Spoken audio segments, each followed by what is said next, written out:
الحمد لله الذي فضل نبينا صلى الله تعالى عليه وسلم على العالمين جميعا وأقامه يوم القيامة للمذنبين المتلوثين الخطائين الهالكين شفيعا صلى الله تعالى وسلم وبارك عليه وعلى كل محبوب عنده ومرضي لديه صلاة تبقى وتدوم بدوام الملك الحي القيوم. ونشهد أن لا إله إلا الله وحده لا شريك له، ونشهد أن سيدنا وسندنا وحبيبنا وشفيعنا ومأوانا وملجأنا ومولانا محمدا صلى الله تعالى عليه وعلى آله وصحبه وبارك وسلم عبده ورسوله. أما بعد فقد قال الله تعالى في الكلام المجيد والفرقان الحميد: قل لو شاء الله ما تلوته عليكم ولا أدراكم به فقد لبثت فيكم عمرا من قبله أفلا تعقلون. وعن النبي صلى الله تعالى عليه وسلم أنه قال إلى أن قال صلى الله عليه وسلم: سأخبركم بأول أمري دعوة إبراهيم وبشارة عيسى عليهما الصلاة والسلام ورؤيا أمي التي رأت حين وضعتني وفي رواية حين ولدتني. الحديث رواه الحاكم والبزار والطبراني عن العرباض بن سارية رضي الله تعالى عنه. وقال صلى الله تعالى عليه وسلم: والذي نفسي بيده لا يدخل قلب امرئ إيمان حتى يحبني. صدق الله العظيم وصدق رسوله النبي الكريم، ونحن على ذلك لمن الشاهدين والشاكرين والحمد لله رب العالمين. دروش پڑھی. اللہم صلی وسلم وبارک علی حبیبک وآلہ وصحبہ اجمعین عدد خلقک ورضاء نفسک وزنة عرشک ومداد کلماتک. الصلاة والسلام علیک یا رسول اللہ، الصلاة والسلام علیک یا حبیب اللہ.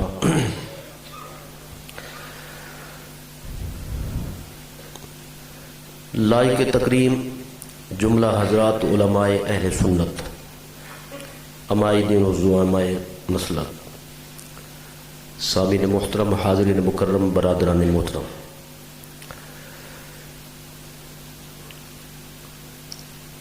اس کی بجائے کہ میں تاخیر کی وجہ بیان کروں اور کچھ وقت صرف ہو، اتنا بیان ہی کیوں نہ ہو جائے. حضرت قبلہ بقیت السلف یادگار اسلاف حضرت قبلہ صوفی صاحب دامت برکاتہم العالیہ نے خطاب فرمایا. حضور انور صلی اللہ تعالی علیہ وسلم کا مقصد بعثت بیان فرمایا. چند جملے اب حاضری کے سماعت فرمائیں. الحمدللہ تعالی ہر دور میں مخلصین اہل اسلام یعنی خالص اہل سنت و جماعت حضور کا میلاد مناتے آ رہے ہیں. لا زال اہل الاسلام یحتفلون بمولدہ الکریم. علامہ قسطلانی، حضرت شیخ محقق اور دیگر ائمہ شان نے، ائمہ اسلام نے اس کی تصریح فرمائی کہ ہر دور میں اہل اسلام حضور کا میلاد مناتے آئے. میں نے جو چند جملے عرض کرنے ہیں اس کے حوالے سے ایک بات تو یہ ہے کہ میلاد شریف کیوں منایا جاتا ہے، اس کی وجہ کیا ہے. تو خلاصہ لب الباب اور نچوڑ پیش کرتا ہوں ایک جملے میں. حضور کو یاد رکھنا سب سے بڑا فرض ہے اور حضور کو بھول جانا سب سے بڑا جرم ہے. اور ایک حدیث شریف میں جو درود شریف بھول گیا وہ جنت کا راستہ بھول گیا. تو درود شریف بھی حضور علیہ السلام سے تعلق رکھنے والی چیز ہے.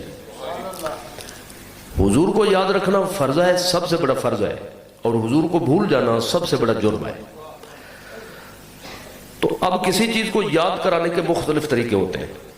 کلاس لگا دی جائے اور روزانہ سبق پڑھایا جائے اور پھر دہرائی کرائی جائے اور سنا جائے، ایک طریقہ یہ ہوتا ہے.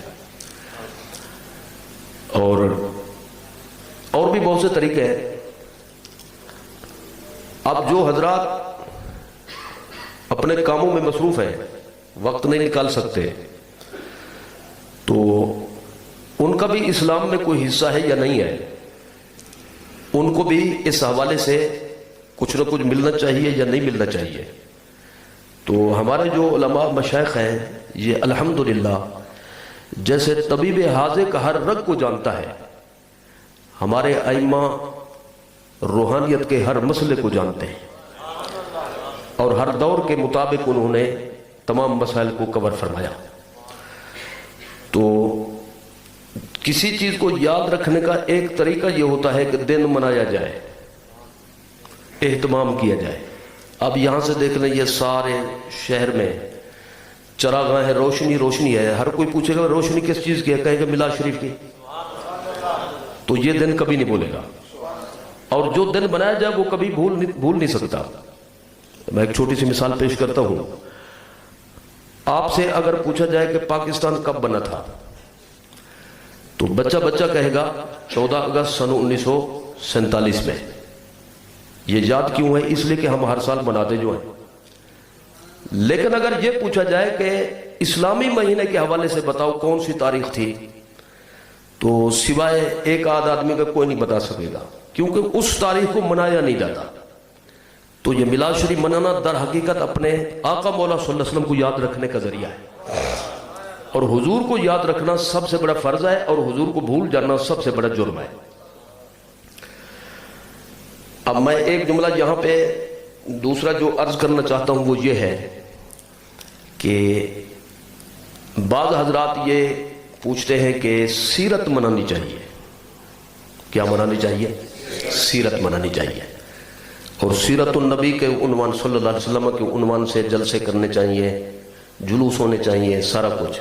میں کہتا ہوں ہمارا ان سے بھی کلیجہ ٹھنڈا ہوتا ہے، حضور کی سیرت منانے سے بھی ہمارا کلیجہ ٹھنڈا ہوتا ہے.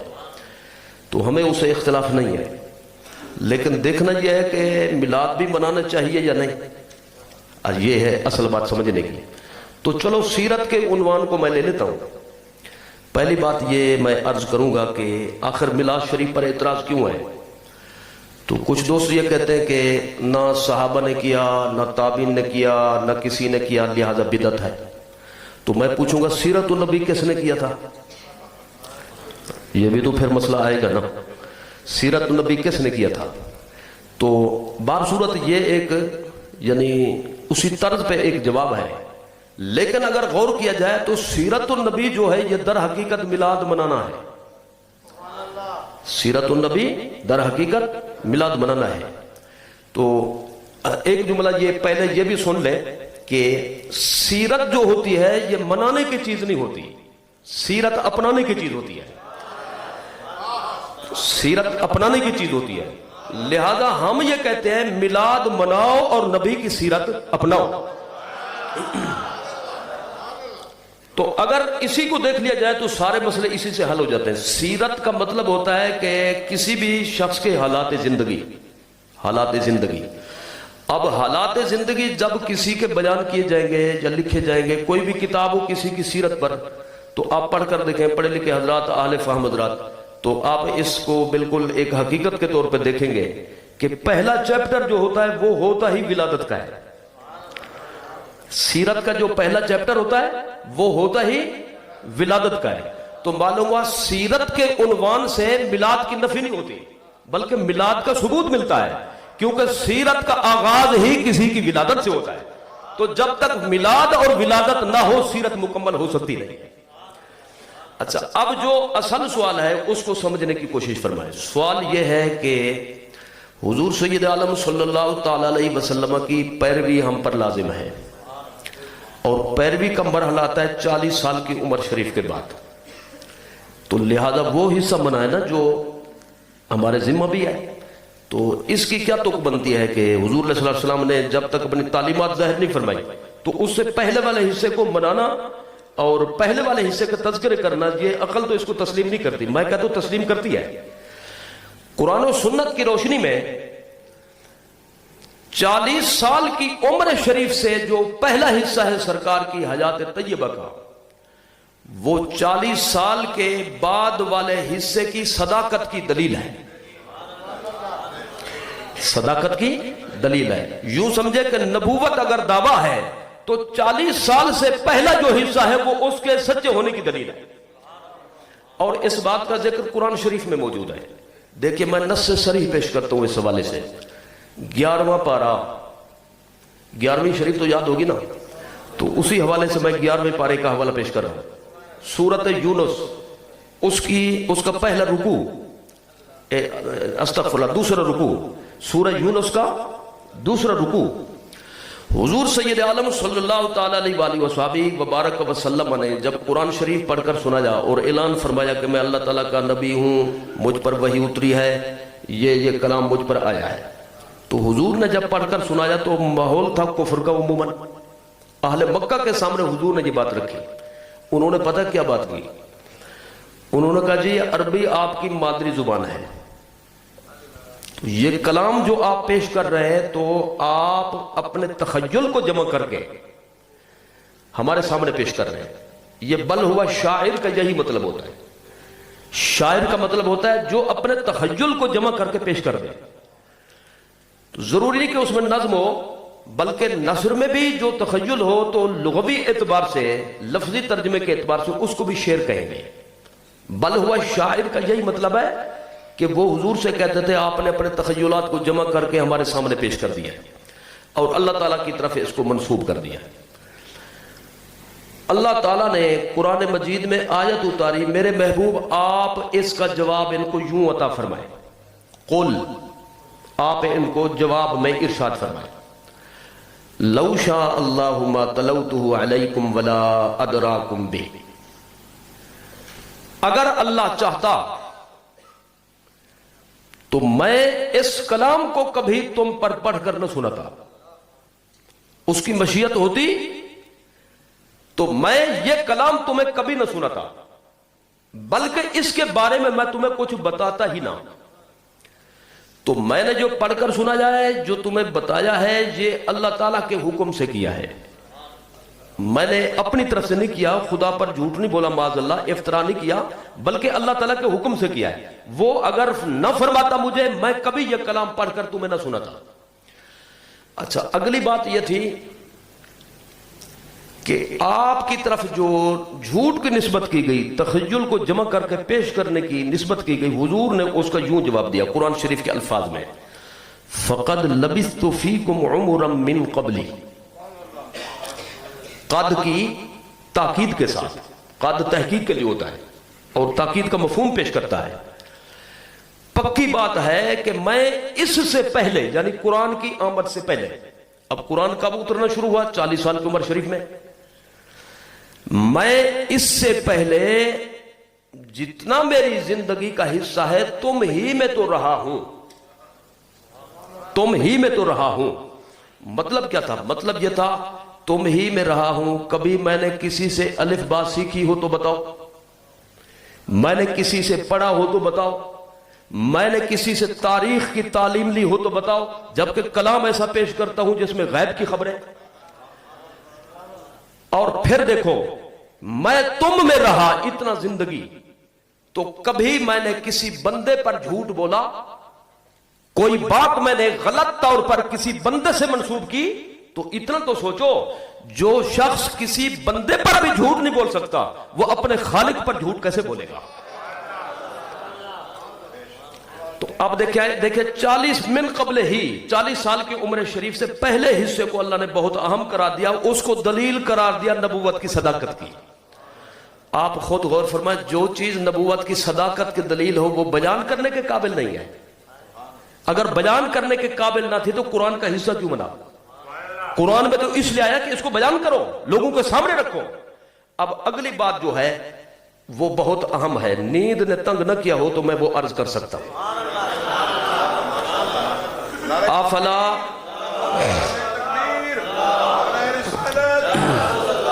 افلا تعقلون، افلا تعقلون، تو کیا تمہیں عقل نہیں ہے؟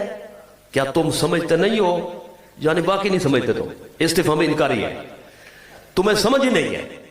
تو اب دیکھیں، جو 40 سال کی عمر شریف کے پہلے حصے کو اہم نہیں سمجھتے تھے وہ کافر تھے، بت پرست تھے۔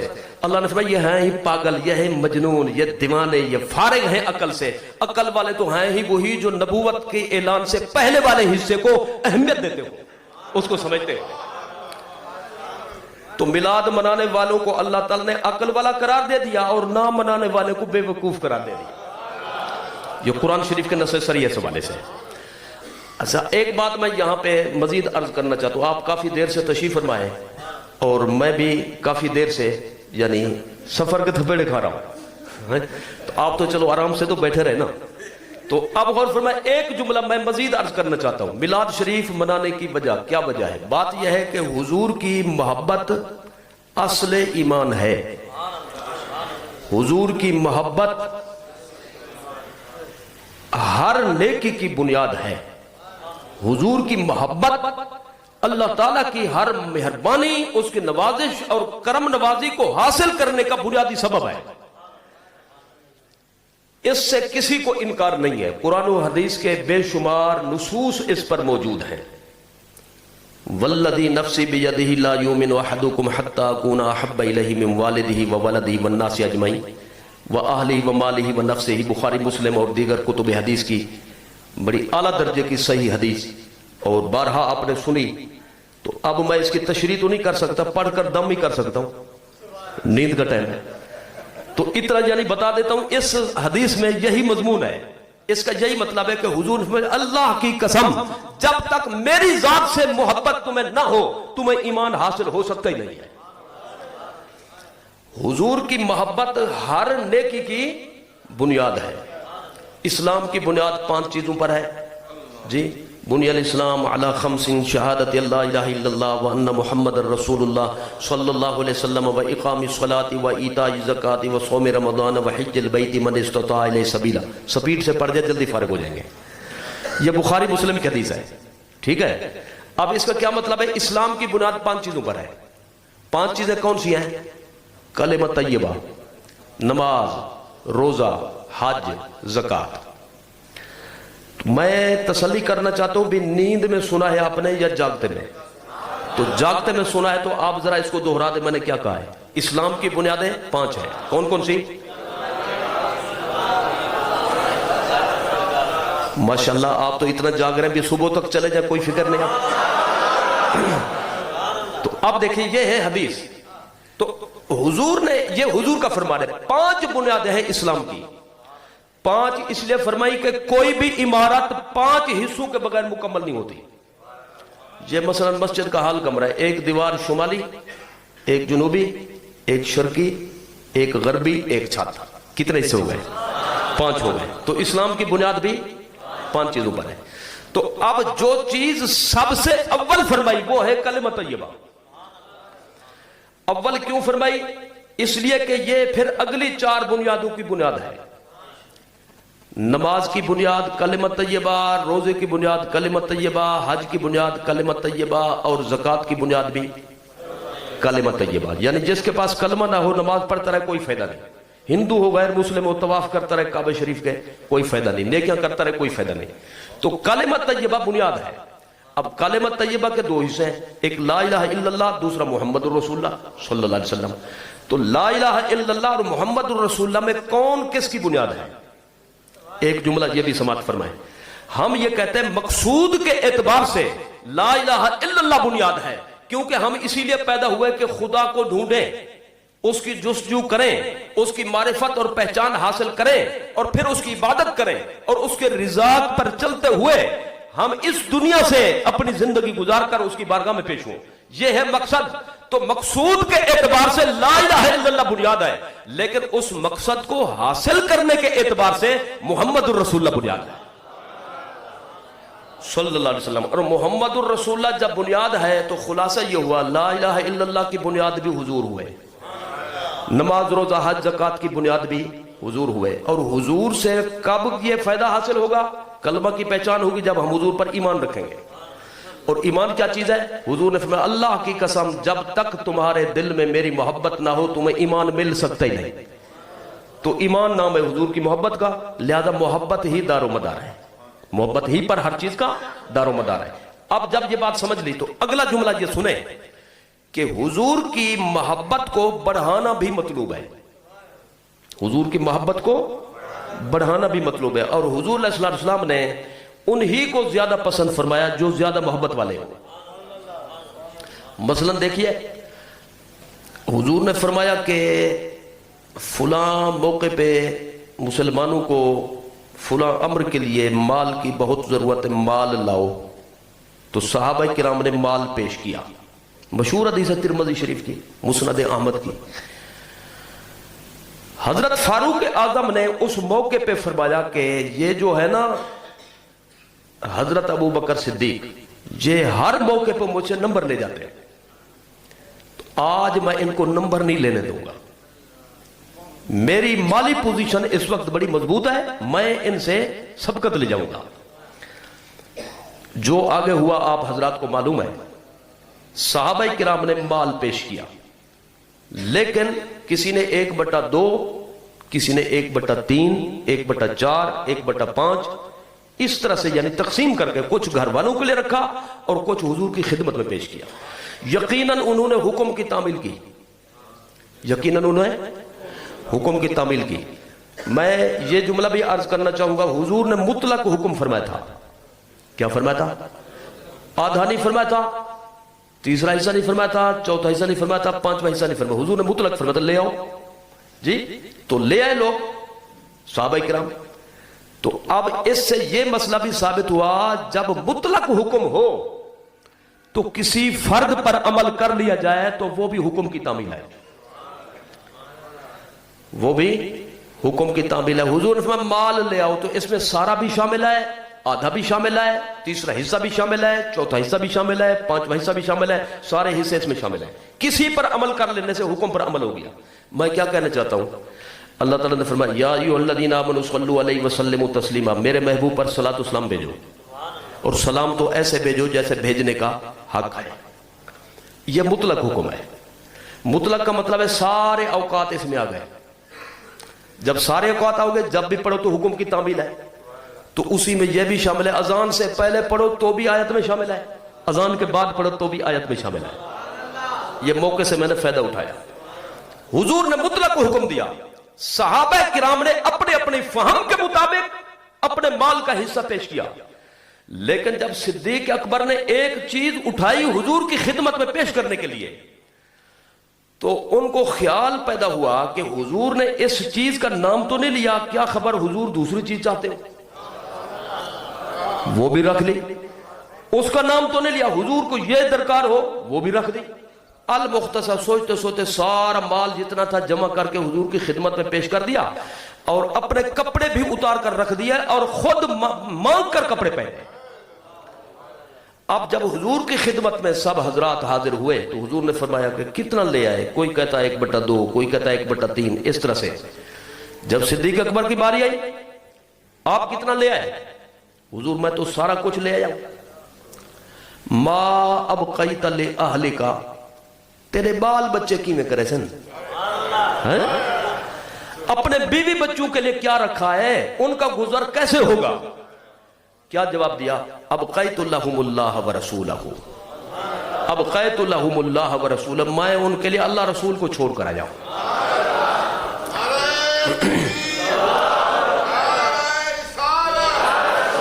اللہ رسول کو چھوڑ کر آیا ہوں. حضور تو ادھر بیٹھے چھوڑ کر کیسے ہے؟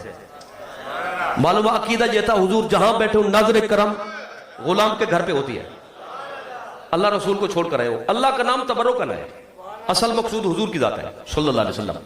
اگر دوسرا معنی کریں تو پھر اس کا ترجمہ یہ ہوگا محاورے میں، ما ابقیت لأہلکا، آپ کے گھر والوں کا گزارا کیسے چلے گا؟ انہوں نے کہا ابقیت لہم اللہ ورسولہ، میرے گھر والوں کے لیے اللہ اور اس کا رسول کافی ہے، اللہ اس کا رسول کافی ہے۔ تو معلومات صرف اللہ کافی کہنا یہ پورا جملہ نہیں، امتی کو کیا چاہیے؟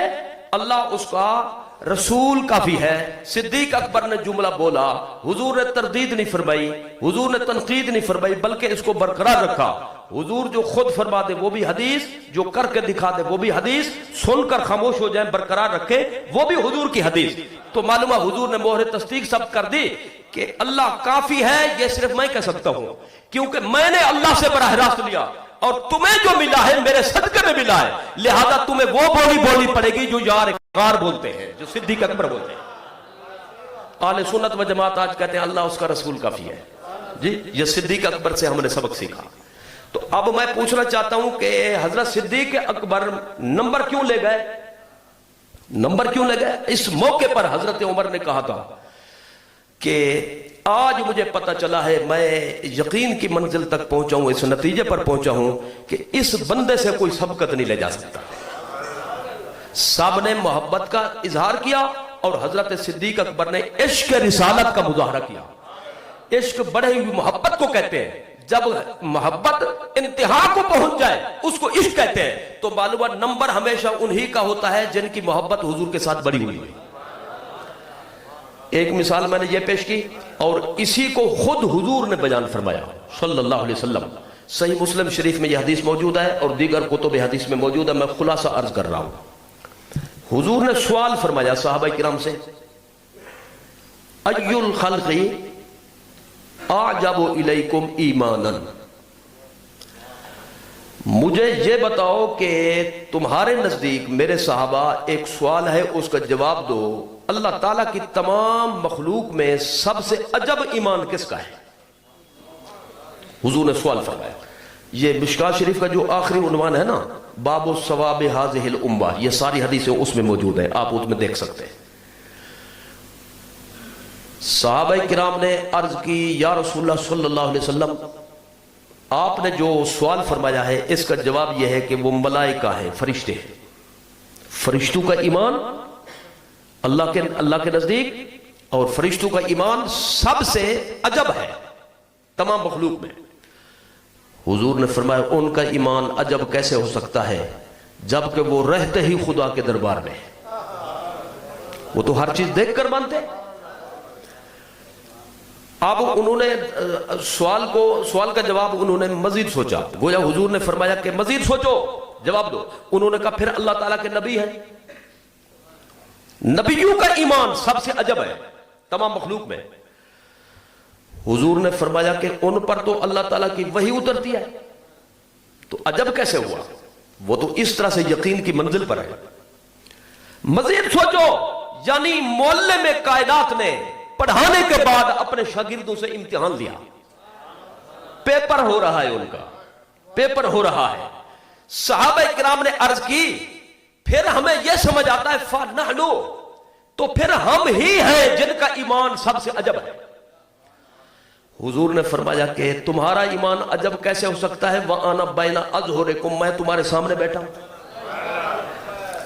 چاند توڑ کر میں نے دکھایا، سورج موڑ کر میں نے دکھایا، پتھروں کو کلمہ میں نے پڑھایا، درختوں کو بلایا تو وہ جڑ پر چلتے ہوئے آ گئے، گوہ سے کہا تو اس نے میری نبوت اور میری خاتمیت کی تصدیق کی۔ یہ ساری باتیں تم دیکھتے ہو، تھوڑا سا پانی میں نے اس میں ہاتھ مبارک رکھا تو پانی کا چشمہ ابلا، تو یہ ساری چیزیں تم نے دیکھی، تو تمہارا ایمان کیسے عجب ہو سکتا ہے؟ انہوں نے کہا حضور ہماری ہو گئی، بس ہمارا ہو گیا اینڈ، اب آپ ہی فرما دیں، آپ ہی فرما دیں۔ تو حضور نے فرمایا لقوم یکونون بعدی، لقوم یکونون بعدی الحدیث، آگے مختلف الفاظ میں ان کا خلاصہ بیان کروں گا۔ حضور نے فرمایا نہ ملائکہ کا ایمان، نہ نبیوں کا ایمان، نہ تمہارا ایمان زیادہ عجب ہے، عجب ایمان تو ان کا ہے جو اس زمانے کے بعد آئیں گے قیامت تک اور دیکھا نہیں ہوگا پھر بھی مانیں گے، صرف نام سن کر مانیں گے، صرف کتابوں میں دیکھ کر مانیں گے۔